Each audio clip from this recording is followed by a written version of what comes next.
ISIS terrorists murder 13 American service members and kill nearly 100 other people. The Biden administration reportedly handed a list of Americans, green card holders, and Afghan allies to the Taliban, and Joe Biden is not with us. I'm Ben Shapiro. This is The Ben Shapiro Show.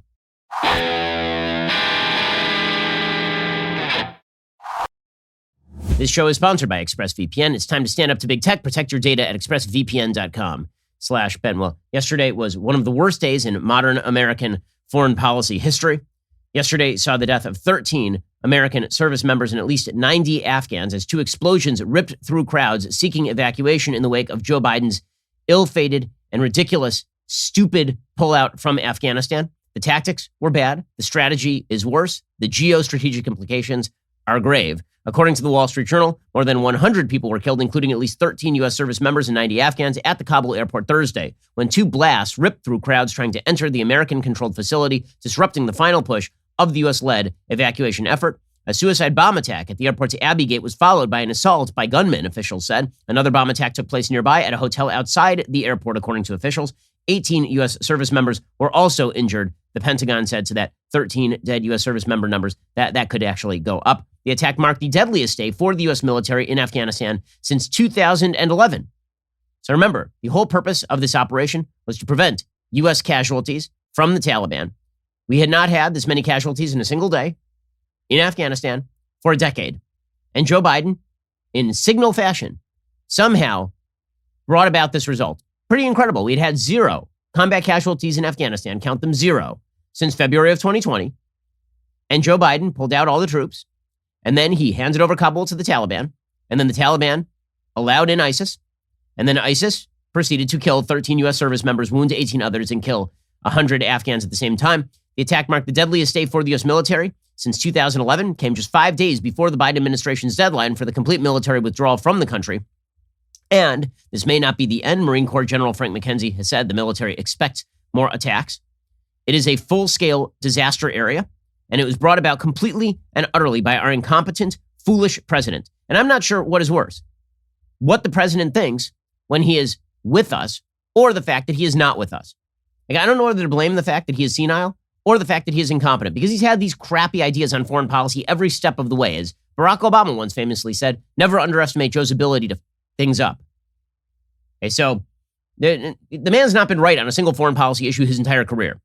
And he's been holding this perspective, which is that we should just cut and run from Afghanistan since 2010, despite the fact that the mission radically changed from 2014 on, when the United States and NATO dramatically withdrew troops, moving from 70, 80,000 troops in Afghanistan every year down to about 10,000 troops. And at the very end of this mission, 2,500 troops in Afghanistan, acting as a cork in the bottle. And Joe Biden decided that we were going to pull out, and then everything that happened was going to happen. Now, what you're hearing from Joe Biden's defenders is, well, this is why we needed to leave, don't you see? This is why. Okay, that is a bizarre argument. So here is my argument. My argument is that Joe Biden's decision to leave and his decision to leave in the way that he left meant that this was going to happen, and then it happened. The proof that I was right, and the proof that everyone who criticized Joe Biden was correct, is that everything we said would pass came to pass. That is the proof. Joe Biden's argument is, if we had stayed, the same thing would have happened. The evidence of this has not been provided. The suggestion that Joe Biden has been making, which is that if we stayed, inevitably we would be drawn back into an Afghan war involving tens of thousands of American troops, is asinine on its face. There's no evidence to support that.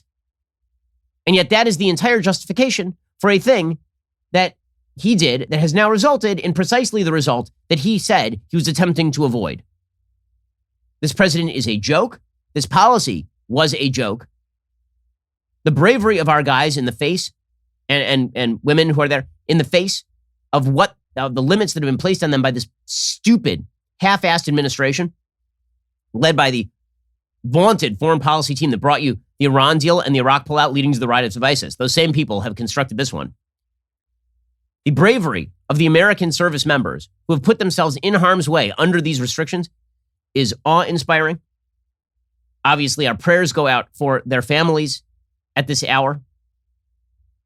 It is unbelievable. I mean, they knew that they didn't have enough people to hold the surrounding area of the airport. They knew that Joe Biden had restricted them from going in and performing evacuation missions. They knew that there weren't enough people on the ground, not enough boots on the ground to even do their own security. And yet they were in close contact with Afghans and Americans trying to get them out of the country. It's just, it's awe-inspiring stuff.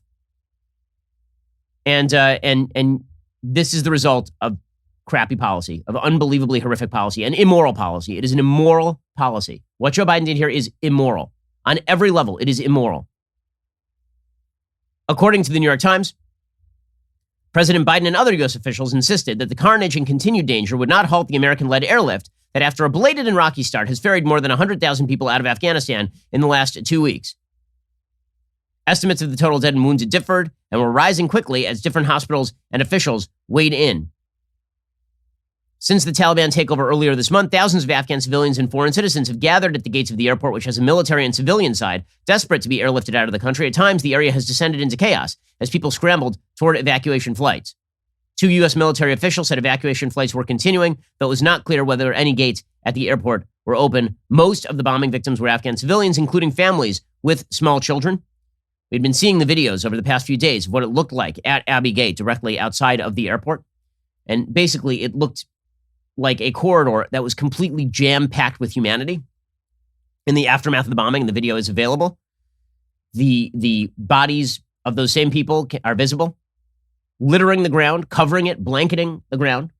And then today, after the bombing, how bad are things about to be in Afghanistan? Things are about to be so bad in Afghanistan with the Taliban taking over and ISIS and Al-Qaeda in cahoots with the Taliban, at least insofar as performing anti-American acts of terror and anti-Western acts of terror. Things are about to be so bad there that people are still thronging the exact area where 115 people were blown up yesterday. That's how bad things are. Can you imagine in your own life doing that? You went to a crowded area. There was a bombing there the next day, and you went back there to same crowd.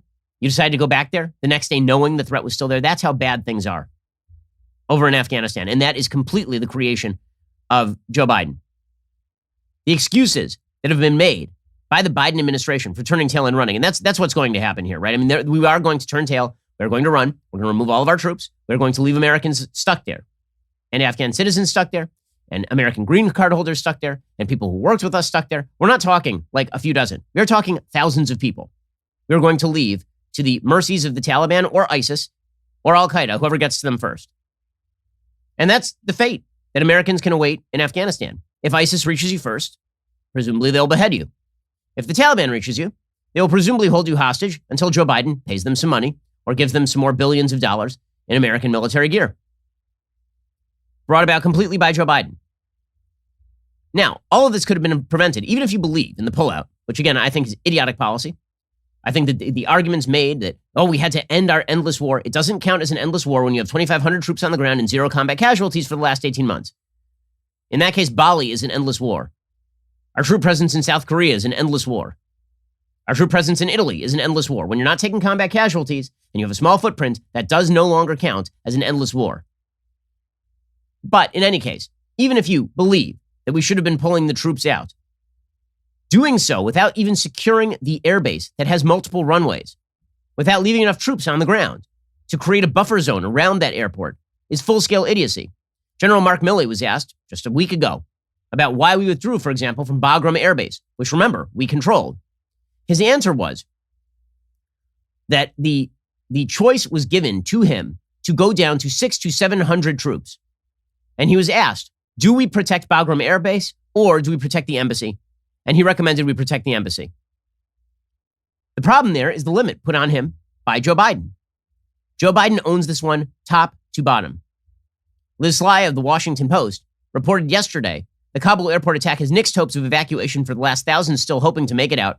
I'm hearing the U.S. military is sealing shut the airport gates. The casualty numbers are growing by the minute, a tragedy piled on a tragedy. Alex Thompson, the White House reporter and co-author of Politico's West Wing Playbook, wrote, increasingly looking like U.S. will end up leaving behind 1,000 plus Americans, and many times as many Afghans who assisted the United States will have to try to evacuate them in different ways after August 31st without U.S. troop presence. The State Department says we're in contact with the roughly 1,000 Americans we believe remain in Afghanistan. Notice the language here. They're excluding green card holders. Right? Green card holders are people who have the legal right to live in the United States, legal permanent residents of the United States. Remember, for the media and for the government, green card holders matter when the Saudis are killing them. When the Taliban are killing them, they don't matter at all. When Jamal Khashoggi, a legal green card holder of the United States, is murdered by the Saudi government, that precipitates an international relations crisis. When thousands of American green card holders are left in Afghanistan behind enemy lines, this is not worthy of a mention. According to the State Department, however, the vast majority, over 2/3 of those 1,000 Americans believe that remaining in Afghanistan, informed us they were taking steps to leave. We believe many, if not most, of those individuals are nearly or already out. Oh, well, so that only leaves a few hundred, which is significantly better. Well done, guys. The Pentagon released a statement in the immediate aftermath, giving thoughts and prayers to the wounded. And the Taliban, of course, said it's not our fault. They said it was the U.S.'s fault. The U.S. didn't do proper security. Okay, all of this is madness. But the truest madness of all is the weaponry that we handed to the Taliban, the trust we have now placed in the Taliban. That trust, by the way, means that we literally gave them a list of people to go kill. Okay, so let's start with the weaponry that we're leaving in Afghanistan. So Representative Jim Banks of Indiana, he listed off yesterday the resources we just left to the Taliban. The Taliban now has access to over $85 billion worth of American military equipment.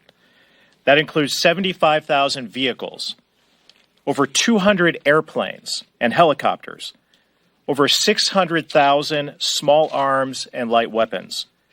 The Taliban now has more Black Hawk helicopters than 85% of the countries in the world. But they don't just have weapons. They also have night vision goggles, body armor, medical supplies, and unbelievably, unfathomable to me and so many others, is that the Taliban now has biometric devices, which have the fingerprints, eye scans, and the biographical information of the Afghans who helped us over the last 20 years.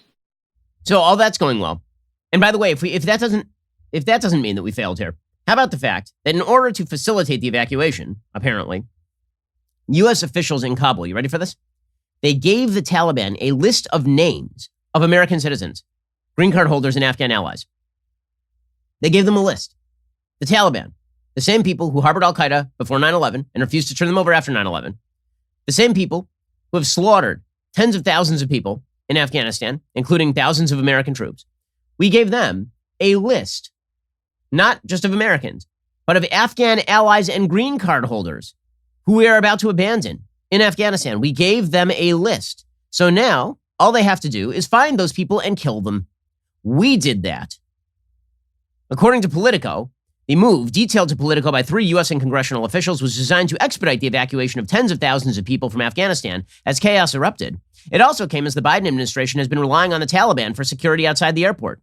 Since the fall of Kabul in mid-August, nearly 100,000 people have been evacuated, most of whom had to pass through the Taliban's many checkpoints. But the decision to provide specific names to the Taliban, which has a history of brutally murdering Afghans who collaborated with the United States and other coalition forces during the conflict, has angered lawmakers and military officials. Basically, they just put all those Afghans on a kill list, said one defense official.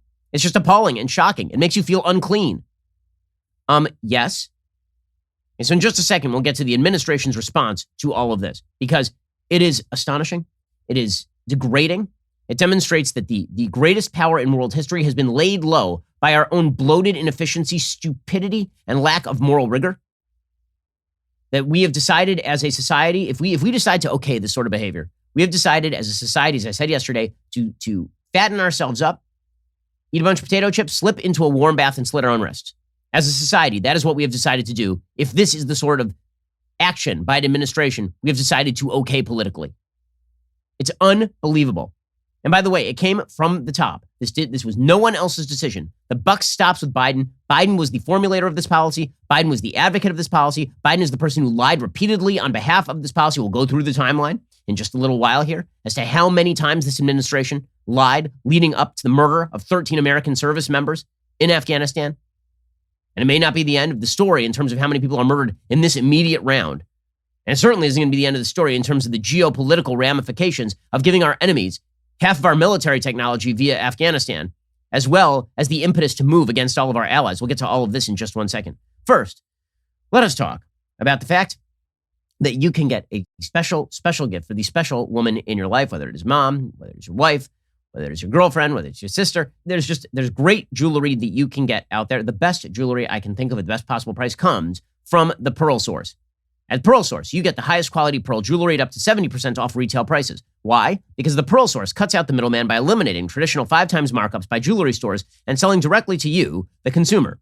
They have the largest selection of pearls available anywhere in the world. Each jewelry piece is custom made for you. The Pearl Source offers fast and free 2-day shipping on every order. Everything comes beautifully packaged in an elegant jewelry box, so it's ready to be given as a gift. And if you're not sure that she's going to love your taste, no worries. The Pearl Source comes with a no-hassle 60-day money-back guarantee. It is risk-free. I know the people over at the Pearl Source, super trustworthy. I'm not the only person who trusts them. They have nearly 13,000 5-star reviews.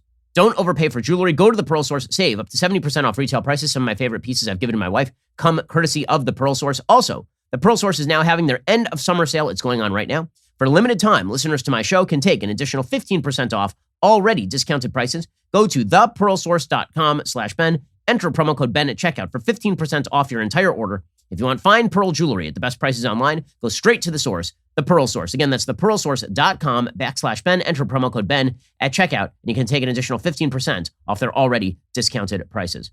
Alrighty, so the first response that came yesterday was the Pentagon. The State Department said, we called the lid, no press conference, which is kind of amazing since it's the State Department's job to, facilitate the matters of state. It is the State Department's job to facilitate the exit of people trying to get out, to deal with the visa issues. It is the State Department's job to do the interfacing with the Taliban. But yesterday, there was no press conference from the State Department. Fine. So you got instead a press conference from the Pentagon. The person who was speaking via telephone was General Kenneth McKenzie of CENTCOM. And he admitted, we are now relying on the Taliban for security. That's what we did. We decided that what would be a great idea, just follow the logic here for a second. We said to the Taliban, it is now your job to prevent terrorists from attacking United States interests. Now, if only we had some sort of historical incident that might tell us whether that's a good idea or not. If only we had some sort of predicate to determine whether it would be a great idea to trust the Taliban to fight terrorism. Like, let's say that there had been a power in Afghanistan from 1996 to 2001, and let's say that they had harbored a fugitive named Osama bin Laden and his entire al-Qaeda network base. And let's say that from Afghanistan, al-Qaeda had then launched attacks on U.S. embassies in Kenya, Tanzania, on the USS Cole, and finally, and most spectacularly, on September 11th. And let's say that the United States had then approached the Taliban and said, guys, you need to hand over bin Laden or we're going to destroy your entire regime. And they had said, fine, come get us. Why, it's almost as though when you trust the Taliban to prevent terrorism, they immediately proceed. I mean, immediately. The Taliban has been in charge of Kabul for less than 10 days. They immediately proceed to let in all the terrorists. Remember, Joe Biden said that the mission in Afghanistan was to prevent terrorism. I've noticed a few terrorists in Afghanistan recently. I don't know if you noticed it. I noticed it among all the dead bodies of the babies and the U.S. service members. I noticed there was a little terrorism that the Taliban had been not only okay with, but they were the ones in charge of security. And yet, the U.S. has now been forced into the position of relying on a bunch of, I keep saying it because it's true, a bunch of barbarian 8th century goat herders who have now seized our equipment because we are pathetic. And I mean our political leadership, not our military, our political leadership, and some members of our military leadership as well, because somebody needs to lose their ass over this. Somebody needs to get fired. Okay, and by the way, the person who should resign is Joe Biden, who is a disgrace to his office. But don't worry, we'll get to slow, old, senile Joe in a second. Okay, here is the general of CENTCOM, Kenneth McKenzie, explaining, don't worry, we're relying on the Taliban for security, and so far it's been going great, guys. We believe it is their desire to continue those attacks, and we expect those attacks to continue. And we're doing everything we can to be prepared for those attacks. That includes reaching out to the Taliban, who are actually providing the outer security cordon around the airfield, to make sure they know what we expect them to do to protect us. And we will continue to coordinate with them as they go forward. They're protecting us now, the Taliban. Now, McKenzie was asked a pretty obvious question, which is, do we even know if the Taliban let this happen? Because here's the thing. The Taliban have they have very little interest in preventing this sort of stuff. Because, as we will see, the United States has no ability, capacity, or will to hold them accountable. So let's say that you hire a security team for a wedding, and the security team utterly fails, or they completely fail, and somebody comes in and robs all the jewelry. You then, presumably, will sue the security team, right? You'll hold the security team responsible because it's their job to provide the security. However, If you hire a security team and you inform them beforehand, you will not be held responsible for anything that happens at this wedding. Nothing. Now, we're just going to say that you're the best we've got, and that's it. What is to prevent the security team from saying to thieves, guys, go in and steal all the jewelry, and we'll split the take later? What exactly is the Taliban's interest in preventing terror attacks on American targets, humiliating America in the face of the Taliban, weakening America in the face of the Taliban?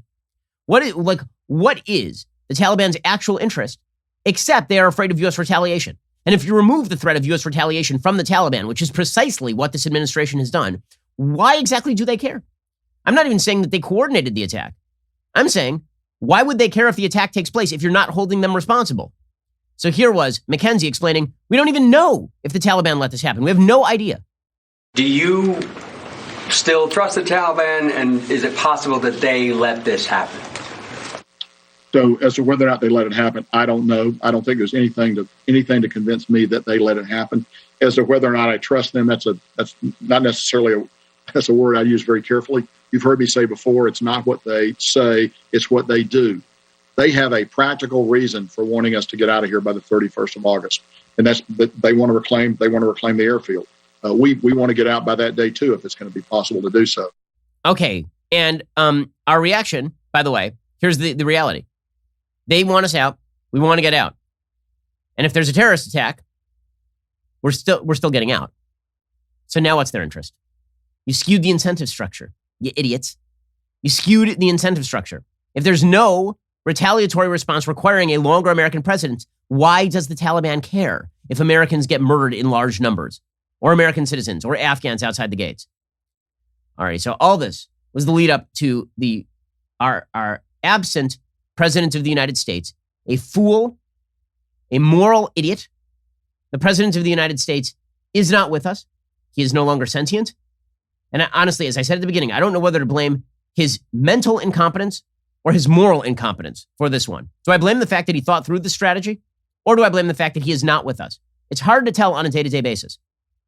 We'll get to that in just 1 second. First, let us talk about the fact that right now is a challenging time for employers. Why? Well, there are a lot of employees out there, and employers have to find the right ones, and they really have to incentivize them because a lot of people are staying out of the workforce. Well, if you're an employer and you need the best employees, the best place to go is, of course, to ZipRecruiter.com. Right now, tons of businesses are reopening. That means millions of jobs will need to be filled. So where do those businesses turn to fill those roles fast? They turn to ZipRecruiter. Right now, you can try it for free at ZipRecruiter.com/dailywire. When you post a job on ZipRecruiter, they send your job to over 100 top job sites, giving you access to their network of millions of job seekers.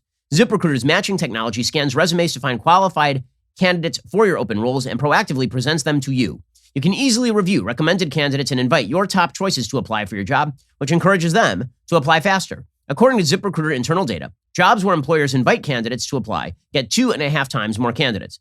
ZipRecruiter's technology is so effective that 4 out of 5 employers who post on ZipRecruiter get a quality candidate within the very first day. Right now, you can try ZipRecruiter for free at this exclusive web address, ZipRecruiter.com/dailywire. That's ZipRecruiter.com/DAILYWIRE. Just go to ZipRecruiter.com/dailywire. ZipRecruiter is indeed the smartest way to hire.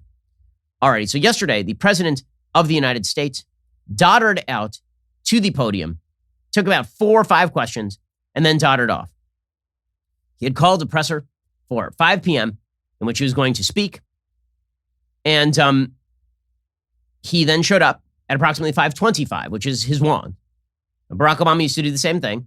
It is highly irritating. On a day when you're supposed to be speaking to the family members of dead service people, you really should show up on time. Okay, so that was, of minor consequence. What was of major consequence is this befuddled, senility-ridden old man, incapable of running his own administration, incapable of coming up with a coherent policy, presiding over an administration that withdrew from Afghanistan for no apparent reason, for no gain. We get nothing out of this. We withdrew for no reason whatsoever. And then we proceeded to withdraw in the stupidest possible way while lying every step of the way. And now we are trusting the Taliban to do our security. And now we are giving the Taliban kill lists of people who worked with us. This fool, this ridiculous fool, he should, if he had any honor at all, he'd resign. Of course he won't. He is a disgrace to his office. He's a disgrace to the United States. it saddens me to see our president, because he is the elected president of the United States. The fact that our president is this is an embarrassment. It is a moral embarrassment. His presence in the Oval Office is a blot on the office. And that's saying a lot, because we've had a lot of bad presidents in the past.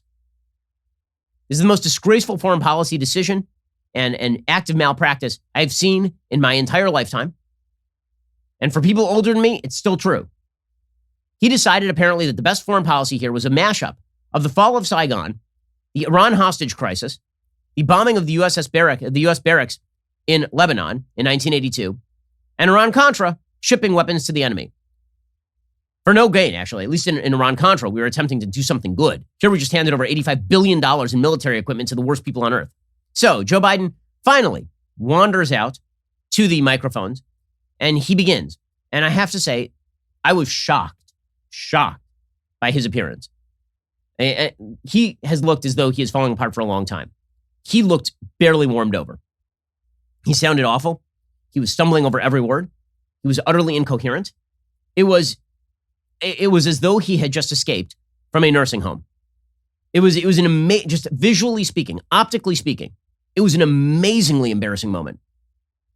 Here's the president. This is what it sounded like when the president of the United States, remember, this is the day 13 American service members were murdered by terrorists on his watch because of policies he created.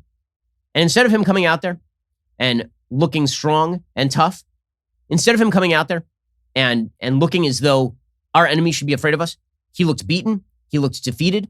He looked not just old, but decrepit. Here was Joe Biden yesterday. A tough day. This evening in Kabul, as you all know,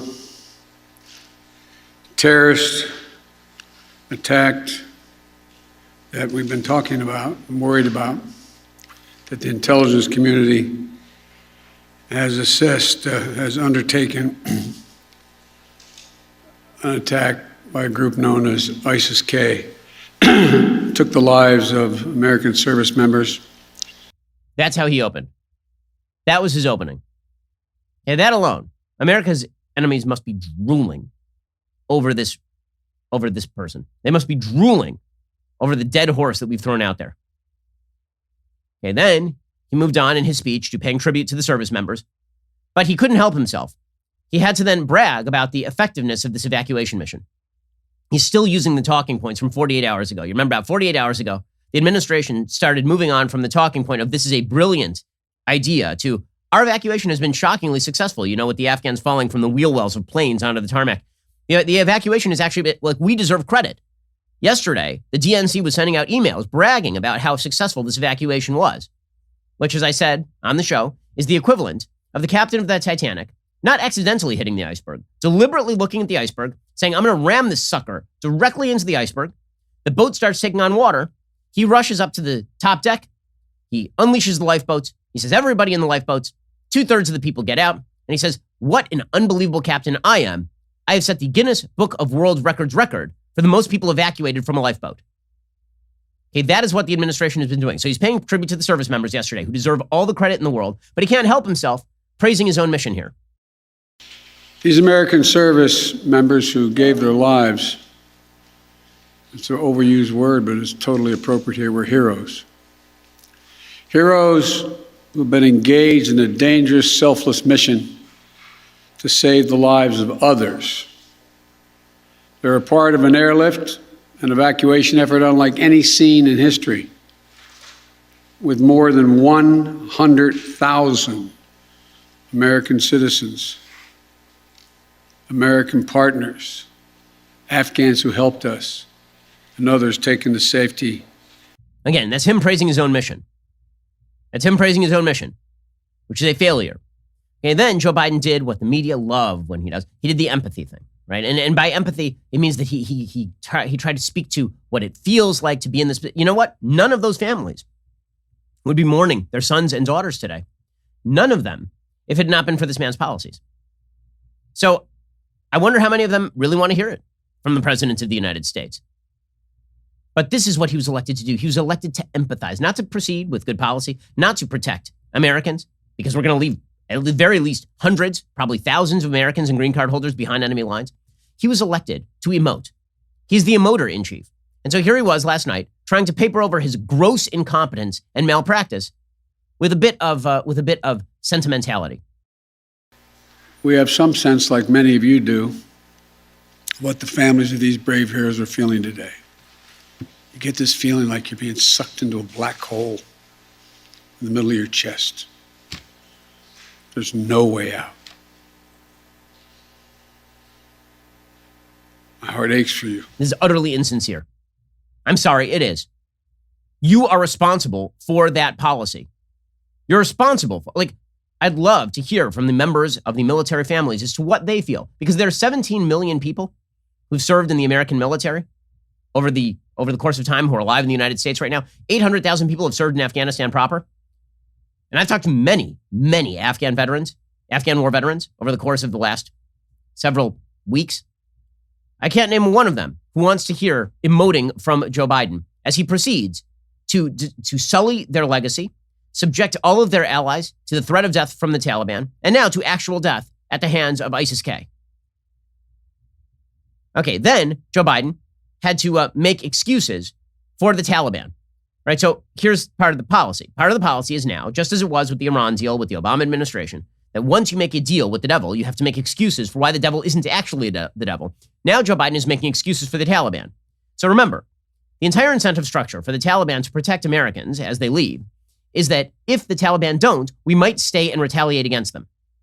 But Joe Biden has removed all of that by making excuses for the Taliban because he has to cover his own political ass in case the Taliban turn out to be the bad guys we know they are. So here he was yesterday blaming ISIS-K, but relieving the Taliban of responsibility. That was the important thing. Over the past few weeks, I know many of you are probably tired of hearing me say it. Yes. We've been made aware by our intelligence community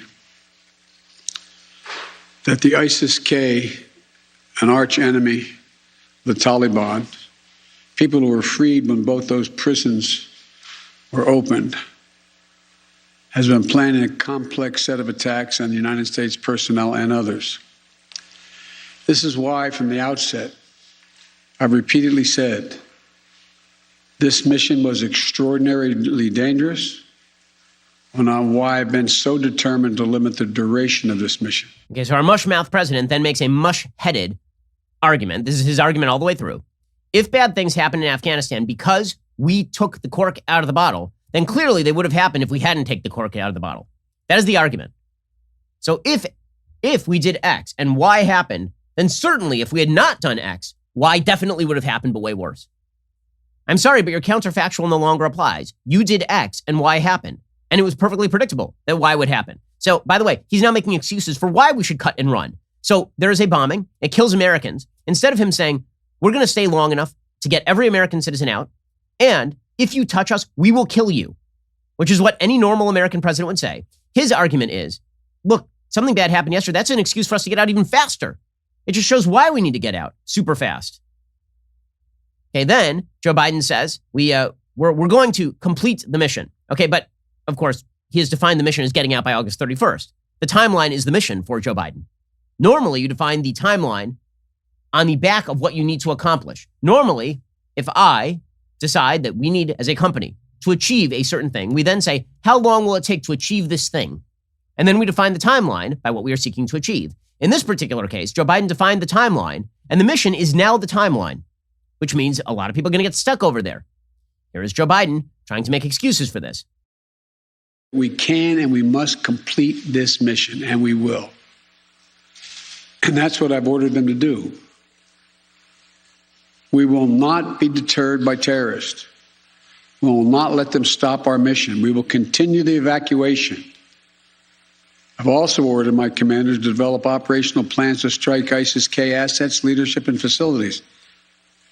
We will respond with force and precision at our time, at the place we choose, in the moment of our choosing. Okay, that part is the best part, right? So he says, we're going to get him. We're going after him. We're going to, sometime in the future, later, when I want to, not right now. That's what that means. That means ISIS just killed Americans, and they're going to get away with it because guess what? In 3 days, Okay, it is now the 27th. In 3 to 4 days, we are gone. We do not have any assets on the ground. We do not have any allies on the ground. We don't have eyes on the ground. Okay, all this talk about how we are going to go after the ISIS, he's hoping you forget. That's what's going to happen here. Okay, that's what he's hoping. Of course he wasn't going to say, because for him to retaliate now means you need more troops on the ground, not fewer. So instead, he's just doing this. We'll push it off, We'll get them at a time. It sounds strong. It is actually weak. Obviously. Okay, and then he just tells a series of lies that are meant to make you feel comfortable, but are just lies. Here's what you need to know. These ISIS terrorists will not win. We will rescue the Americans in there. Nope. We will get our Afghan allies out. Nope. And our mission will go on. Nope. America will not be intimidated. Nope. That's 4 direct lies 5 actually, in a row. The ISIS terrorists will not win. They already have you handed them Kabul. We will rescue the Americans in there. You're not. We haven't been doing large-scale extraction missions to rescue Americans in there. And you've already admitted hundreds, if not thousands of Americans will remain after we leave. We'll get our Afghan allies out. Nope. You just handed a list of them to the Taliban so the Taliban can go shoot them and kill their families. Our mission will go on. Nope. Your mission is over in 4 days. America will not be intimidated. Too late, you jackass. Too late. You're the president of the United States babbling nonsensically like a mental ward patient about how the Taliban are our friends now. Okay, there's more of this. Okay, it didn't stop. It didn't stop. And by the way, we haven't even gotten to the series of lies that led up to this because this man is a damned liar and Americans are dead because this man is a liar. And thousands of Americans and American green card holders are stuck under the auspices of the Taliban because this man is a fool and a liar and a disgrace to his office. We'll get to more of this in just 1 second. First, let us talk about another podcast you should give a listen to when you have the time. We've got a very different kind of sponsor for this episode, The Jordan Harbinger Show. It's a podcast you really should give a listen to. I know every day somebody tells you have to listen to some podcast or other, and you nod and you say sure, and then you forget about it. Don't let that happen here. Jordan's show, which Apple named one of its best of 2018, is aimed at making you a better informed, more critical thinker so you can get a sense of how the world actually works and come to your own conclusions about what's happening even inside your brain. Each episode is a conversation with a different, fascinating guest. In one episode, Jordan tells the story of a cinematographer who discovered a lost city in the jungle and made one of the most important archaeological finds of the century. Another reason to support Jordan is that the woke mob is going after him because his show has a lot of opinion makers who the left doesn't particularly like. So go check out Jordan's show today. It is definitely worth the listen. You learn something new every time you listen to an episode. We here at the Daily Wire enjoy the show. We think you will as well. There's a lot more here. Check out jordanharbinger.com/start for some episode recommendations or search for the Jordan Harbinger Show. That's HARB as in boy, IN as in Nancy, GER on Apple Podcasts, Spotify, or wherever you listen to podcasts. We're going to get to more of our doddering, foolish old president in just 1 second. First, as the legacy media continues to spin the news, our newest podcast, Morning Wire, continues topping the Apple and Spotify charts. And we're continuing our commitment to bring you the news without a hidden agenda. It's the only daily podcast that values your time and the truth. And while we're working overtime to bring you the news you need to know, we need your help to keep the facts trending toward number 1. So subscribe, start listening now to Morning Wire on Apple, Spotify, or wherever you listen to podcasts. Leave a 5-star review. If you like what you hear, I think you will. Also, if you want the news that other outlets won't cover, you need the Daily Wire's Reader's Pass. It is perfect for you. For just $4 a month, you'll unlock exclusive access to editorial content you won't get anywhere else. And right now, get a free 4-week trial when you sign up at dailywire.com/subscribe. Hurry, because this deal will not last forever. You will find trending political and cultural topics penned by everybody from Candace Owens to me and Matt Walsh and Nikki Haley and pretty much everybody else. Take, for example, my latest piece. Here's what went wrong in Afghanistan and what we should have done differently. Or check out our Reader's Pass collection's different series of articles on a given subject. Current collections include the Hunter Biden Files and BLM, the organization behind a movement. When you sign up with Reader's Pass, you also get access to the Morning Wire newsletter, a Monday through Saturday email covering the top stories you need to know, available only to Daily Wire members. All of this can be yours for just $4 a month, and act fast to get your free 4-week trial at dailywire.com/subscribe. It's a great deal. It's also never been a better time to take it. So what exactly are you waiting for? Get informed. Get a Reader's Pass today. You're listening to the largest, fastest growing conservative podcast and radio show in the nation.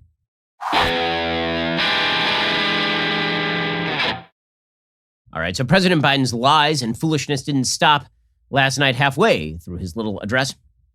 He continued along these lines. He tried to blame everybody except for himself. So as we'll see later, he tried to blame Trump, But he blamed his military commanders by saying, we were all unanimous on this. No, you weren't. And we have information suggesting your military commanders were basically all warning you back in February, March, that this was going to happen. And you ignored them because you are a nitwit. Here is our nitwitted president of the United States.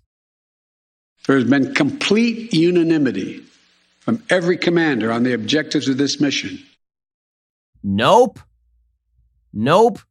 Unless by unanimity on the objectives of the mission, you mean you told them exactly what you wanted to happen and how many troops they could have to do it, and then they had to somehow scramble to make that happen for you. Okay, so Joe Biden concludes his speech. And again, so much of this was optic as well, if you watched it in real time. He's just not there. He's not there. I won't even say that the lights are on, but nobody's home. The lights are not even on. Several of the light bulbs are out. There was the President of the United States, who was an embarrassing display last night. May God bless you all, and may God protect the troops and all those standing watch for America. We have so much to do. It's within our capacity to do it. We just have to remain steadfast. Steadfast. We will complete our mission, and we will continue after our troops have withdrawn to find means by which we can find any American who wishes to get out of Afghanistan. We will find them and we will get them out. So that is him admitting that Americans are going to be left behind. Fully. In his doddering and confused fashion. Okay, then he took a few questions from a list, as always. And he admits right up front, they gave me a list. Who is they? Have you ever heard, it's such a weird tick, and he does it nearly all the time now. They gave me a list. Who, your night nurse? Who gave you the list? Why do you have a list? Why can't you just call on people? Are you incapable of pointing your finger? Here was Joe Biden explaining, the same nice lady who gives me my pills every morning gave me this list here. Ladies and gentlemen, they gave me a list here. The first person I was instructed to call on was Kelly O'Donnell of NBC. The first person I was instructed to call on. What in the actual? Okay, so one of the first questions is, did you make a mistake in working with the Taliban? And of course, he's like, I've never made a mistake in my entire life. And some criticism, even from people in your party, about the dependence on the Taliban to secure the perimeter of the airport. Do you feel like there was a mistake made in that regard? No, I don't. Look, no one trusts them. We're just counting on their self-interest to continue to generate their activities. And it's in their self-interest that we leave when we said, and that we get as many people out as we can. That last part is just a lie. Why is it in their interest that we get as many people out as we can? It's in their interest that we leave when we say we're going to leave because they want us out. That part's true. But you already guaranteed we're leaving. So there's no countervailing factor there. If I say, I'm leaving no matter what, which is what Biden has said over and over and over and over again, what's the obligation on them? And by the way, it is not in their interest that everybody leaves with the United States. It's very much in their interest that they have a bunch of hostages that they can hold over the head of the United States. So the U.S. has no option but continuing to funnel them money and make nice with them. Everybody knows this. Okay, now it's pretty incredible. He is asked specifically at one point about this Politico story I mentioned earlier, that the United States handed a list, essentially a kill list, to the Taliban. And Joe Biden is not with us. He is not in the loop. He is not mentally there. This is an amazing, unbelievable, discombobulated answer. So yes, there have been occasions like that. And to the best of my knowledge, in those cases, the bulk of that has occurred. They've been let through. But I can't tell you with any certitude that there's actually been a list of names. I know there may have been, but I know of no circumstance. It doesn't mean it didn't exist. That here's the names of 12 people, they're coming, let them through. It could very well have happened. That very well could have happened? You're the president of the United States of America. Isn't it of relevance to you whether the U.S. military under your direct command is handing lists of Afghans who worked with us to the Taliban? It very well could have happened. Alrighty then, this is just, it's so beautiful. He's asked, does he bear responsibility for this? And Joe Biden's like, this is by Peter Doocy. And he says he does bear responsibility, but, here we go. I bear responsibility for fundamentally all that's happened of late. But here's the deal. You know, I wish you'd one day say these things. You know as well as I do that the former president made a deal with the Taliban. Okay, again, you know that I take the blame, but it's Trump. But it's Trump. Weird, because you said in an open interview that whether or not Trump had done anything, you would have done exactly the same thing. And then, of course, he poses the false alternative. We had to do it this way, this unbelievably crappy way, or we'd have to pour thousands of more troops into Afghanistan. And also, we've accomplished our objectives, which is weird, because our objective presumably was to fight terrorism, as Joe Biden's about to say. I noticed some terrorism yesterday against Americans. I'd have only one alternative. Pour thousands of more troops back into Afghanistan to fight a war that we had already won relative to why the reason we went in the first place. I have never been of the view. Okay, we can stop it there. When he says that we could pour more troops into Afghanistan to fight a war we'd already won relative to why we went. And then he says, we went to prevent al-Qaeda from being in Afghanistan. Well, you know what was preventing al-Qaeda from being in Afghanistan? Us being there with a skeleton crew of 2,500 people. That's what was happening. Okay, the lasting images from this presser are not going to be any of the things he said. It's just going to be the images. And there were two particular ones that came out. One was Joe Biden, like a small child being called on in class without having done his homework, burying his face in the podium, essentially, as Peter Doocy asks him a difficult question. Here's what that looked like. No, wait a minute. I'm asking you a question. Is that accurate, to the best of your knowledge? What? I don't think that the issue that, do you think that people have an issue with pulling out of Afghanistan or just the way that things have happened? I think they have an issue. That image of the old man clutching a binder to his chest and lowering his head as though he is being victimized and put upon after 13 American service members die in service to his garbage mission. That is an unbelievable image. And then it finishes with him saying he has to leave because, he has another meeting. For real, guys. For real. Basically, you said you squarely stand by your decision to pull out. Yes, I do. Because look at it this way, folks. And I have another meeting for real. I have another meeting for real. Oh, as opposed to for fake.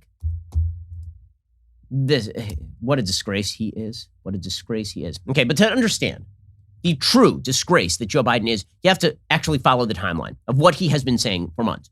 And all the lies his administration has been telling, because the lies never stopped at any point. At any point. And he's going to continue to lie. When he says, I'm getting Americans out, I'm getting all the Afghan allies out, we're going to perform missions, we're going to go get it. Do you believe a word that comes out of his drooling mouth? Do you believe a word that comes from this man? If you do, you are a fool, because we're about to play an entire timeline of the stuff that Joe Biden has said since April when he announced we were pulling out. He has not said a true thing this entire way. So let's begin. This begins April 14th. This is when Joe Biden announced that we were leaving. Here's how he described the operation that was going to lead to our exit in Afghanistan. We'll not conduct a hasty rush to the exit. We'll do it responsibly, deliberately, and safely. And we will do it in full coordination with our allies and partners who now have more forces in Afghanistan than we do. And the Taliban should know that if they attack us as we draw down, we will defend ourselves and our partners with all the tools at our disposal. Oh, really? Not a word of that was true. Responsibly, in coordination with our allies. Our allies think we're a bunch of idiots because the president is. So he betrayed our allies. He betrayed the Afghans. We didn't do this responsibly. We didn't do this deliberately. So that was just a lie. Okay, fast forward to July. This, of course, is his most famous lie when he says this isn't going to be anything like the fall of Saigon. He's right. It's way worse than the fall of Saigon. Do you see any parallels between this withdrawal and what happened in Vietnam with some people feeling... None whatsoever. Zero. What you had entire brigades breaking through the gates of our embassy. 6, if I'm not mistaken. The Taliban is not the North Vietnamese army. They're not remotely comparable in terms of capability. There's going to be no circumstance where you see people being lifted off the roof of an embassy of the United States from Afghanistan. It is not at all comparable. Not comparable. I mean, that's good to know. It's not comparable. So that was July 8th. That was a lie. Everybody knew that was a lie. And this notion that it was like a giant shock, it's just not true. It wasn't a giant shock. Okay, so he was lying on April 14th when he said that this would be a considered move and the Taliban wouldn't take over the country and all that. Then on July 8th, he said that they're not like the Viet Cong and this wouldn't be like Saigon. So he was lying then. Now, fast forward to the last week and a half or so. So today is August 27th. So all of this stuff that we are about to examine is from the last 11 days. The number of lies this president and his administration have told in the last 11 days boggles the mind. But they think that you are a fool and they think that you don't follow this stuff. And so they assume that they'll be able to get away with this. The most humiliating foreign policy debacle of my lifetime, bar none. Okay, so let's fast forward to August 16th. Joe Biden says the buck stops with him. And the reason that we are leaving is because we can't take more casualties, thousands of more casualties. Again, this was a lie when he said it. We had taken 0 American casualties in combat since February of 2020, at the moment that he said this, on August 16th. He said the buck stops with him. This is designed to prevent American casualties. I noticed a few American casualties yesterday. I am President of the United States of America, and the buck stops with me. I'm deeply saddened by the facts we now face. But I do not regret my decision to end America's warfighting in Afghanistan and maintain a laser focus on our counterterrorism missions there and other parts of the world. I cannot and will not ask our troops to fight on endlessly in another country's civil war, taking casualties, suffering life-shattering injuries, leaving families broken by grief and loss. This is not in our national security interest. Okay, keeping 2,500 troops there with 0 combat casualties since February was not in our national security interest. Withdrawing them so that 13 of them could be murdered at the hands of ISIS-K, that was definitely in our national interest. That was August 16th. Fast forward 2 days. Joe Biden has watched as the withdrawal has turned into a debacle already. By this point, we've already seen the video of Afghans falling from the bottom of planes trying to escape the clutches of the Taliban. He does an interview with George Stephanopoulos on August 18th. And he says nobody has died, knock on wood. Pathetic. Still a lot of pandemonium outside the airport. Well, there is, but look, but no one's being killed right now. God forgive me if I'm wrong about that, but no one's being killed right now. God forbid, I mean, God, if I'm wrong about that, knows me. By the way, by the point he said that, people had already been killed outside the air. Like 7 people had already died during the evacuation by that point. Now, the new death toll, as of this moment, has now stretched all the way up to something like 170 people are dead. 170, including the 13 U.S. service members and 18 more wounded. Okay, then, that same interview, Joe Biden says we're not going to leave Americans or American allies behind. A lie. All troops are supposed to be out by August 31st. Even if Americans and our Afghan allies are still trying to get out, they're going to leave? We're going to do everything in our power to get all Americans out and our allies out. Nope. So he's lying then. Okay, fast forward 2 days after that. Now we're only 6 days, we're now 7 days ago. Okay, this is August 20th. Joe Biden again reiterates, we are not going to leave Americans behind. He was lying. Let me be clear. Any American who wants to come home, we will get you home. Nope. Wrong. Lie. Okay, also, that same presser, he says, the good news is Al-Qaeda's not in Afghanistan. There's only one problem. Everyone knew Al-Qaeda was in Afghanistan. Not only is Al-Qaeda in Afghanistan, the people who are actually handling the security around the airport for the Taliban, our trusted partners over here. You know who it is? It's the so-called Haqqani network. What is the Haqqani network? It's an Al-Qaeda offshoot. Not only is Al-Qaeda in Afghanistan, they're handling the security at the airport Joe Biden is trusting. This man is a disgrace and a liar. Let's put this thing in perspective here. What interest do we have in Afghanistan at this point with Al-Qaeda gone? We went to Afghanistan for the express purpose of getting rid of Al-Qaeda in Afghanistan, as well as getting Osama bin Laden. And we did. Oh, did we? Al-Qaeda is still in Afghanistan, and by the way, so is ISIS. And the people we handed the country back to are the exact same people who harbored those people. Again, it boggles the mind that we are supposed to, he thinks you are such a moron, that we handed the same country back to the same people who harbored bin Laden and al-Qaeda. And we're supposed to now treat them as reasonable peace partners as they go around shooting people in the head. They're dragging people out of their homes and shooting them in the head if they worked with the Americans. And Joe Biden says, don't worry, there won't be any uptick in terror while the terrorists are handling the security around the airport. That's how stupid he thinks you are. Okay, that same press conference, August 20th, Joe Biden says, don't worry, any attack on our forces will be met with a swift and forceful response. Well, the bombing happened 24 hours ago. We have seen no swift response. We have seen no forceful response. We have seen no response from the President of the United States.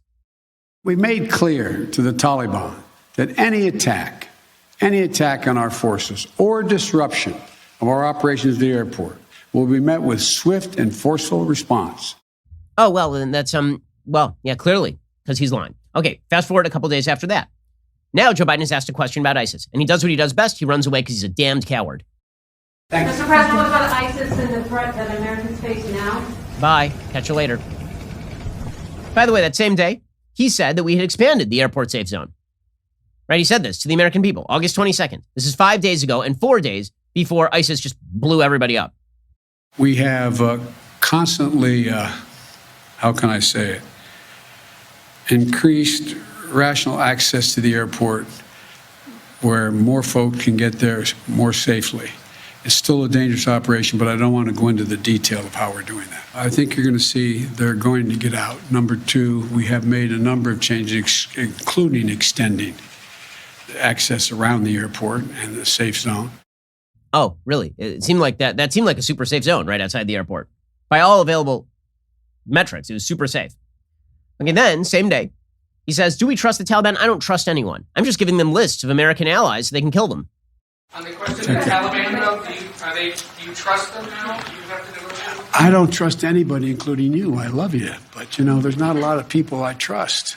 There's not a lot of people I trust. Like, I don't trust you the same way I don't trust the Taliban. Hey, then, his press secretary, Jen Psaki, who is his night nurse, right? That's his actual night nurse. Joe Biden comes out, he craps the bed, and it's Jen Psaki's job to clean it up. Jen Psaki says August 23rd. Remember, this is 4 days ago. 3 days before what just happened at the airport in terms of the giant ISIS attack. Jen Psaki insisted no Americans are stranded. It's all your imagination. There are no Americans stranded. This lying, dishonest, pathetic administration. Here's Jen Psaki. Does the president have a sense that most of the criticism is not of leaving Afghanistan, it's the way that he has ordered it to happen by pulling the troops before getting these Americans who are now stranded?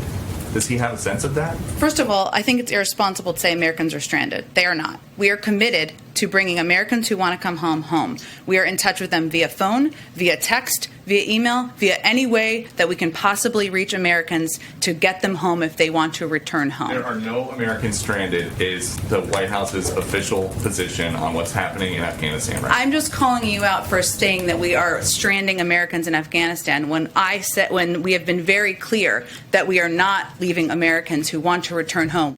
Who want to return home is always their keyword there, because the idea is that we're going to blame the people who remain. Also, we are leaving them behind. Clearly. Joe Biden said it last night. Don't worry, we'll figure out after we're out of there, have no resources on the ground, have zero leverage because we ain't going back in. Then we'll figure out how to get them out. So she was lying then.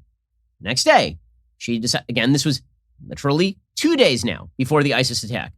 She says, this is a massive success. I don't think you guys are giving us credit for what a massive success it is for us to load the lifeboats with people after we blew a hole under the waterline of the Titanic, after we dynamited this boat.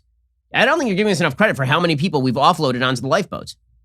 I would say that this is now on track, Peter, to be the largest airlift in U.S. history. And that is bringing American citizens out. It is bringing our Afghan partners out. It is bringing allies out. No, I would not say that is anything but a success. She won't say it's anything but a success. There's only one word you can use for what we've been seeing, according to the Biden administration 2 days ago, and that's success. Just success. So I leave it to you. Is this administration competent, capable? Are they acting in the best interests of America's future or the American people, or indeed in the interests of the American service members? Or is this administration a clown car careening out of control with a senile person at the head of it, occasionally bloviating a particularly stupid idea, and everybody rushing to fill the gap. You tell me. There are a lot of dead bodies that tell the story in Kabul today. Alrighty, we'll be back here later today with an additional hour of content. First, you cannot forget to end your week by checking out The Andrew Klavan Show. Drew's show is every Friday. He's got an exciting evening planned for you. So head on over to dailywire.com at 7 p.m. Eastern, 6 p.m. Central. Tune in. I'm Ben Shapiro. This is The Ben Shapiro Show. If you enjoyed this episode, don't forget to subscribe. And if you want to help spread the word, please give us a 5-star review and tell your friends to subscribe too. We're available on Apple Podcasts, Spotify, and wherever you listen to podcasts. Also, be sure to check out the other Daily Wire podcasts, including The Andrew Klavan Show, The Michael Knowles Show, and The Matt Walsh Show. Thanks for listening. The Ben Shapiro Show is produced by Elliot Feld. Executive producer, Jeremy Boring. Our supervising producer is Mathis Glover. Production manager, Pavel Wydowski. Associate producer, Bradford Carrington. Post-producer, Justin Barber. The show is edited by Adam Sayevitz. Audio is mixed by Mike Coromina. Hair and makeup is by Fabiola Cristina. Production assistant, Jessica Kranz. The Ben Shapiro Show is a Daily Wire production. Copyright, Daily Wire 2021. Hey everybody, this is Andrew Klavan, host of The Andrew Klavan Show. You know, some people are depressed because the republic is collapsing, the end of days is approaching, and the moon's turned to blood. But on The Andrew Klavan Show, that's where the fun just gets started. So come on over to The Andrew Klavan Show and laugh your way through the fall of the republic with me, Andrew Klavan.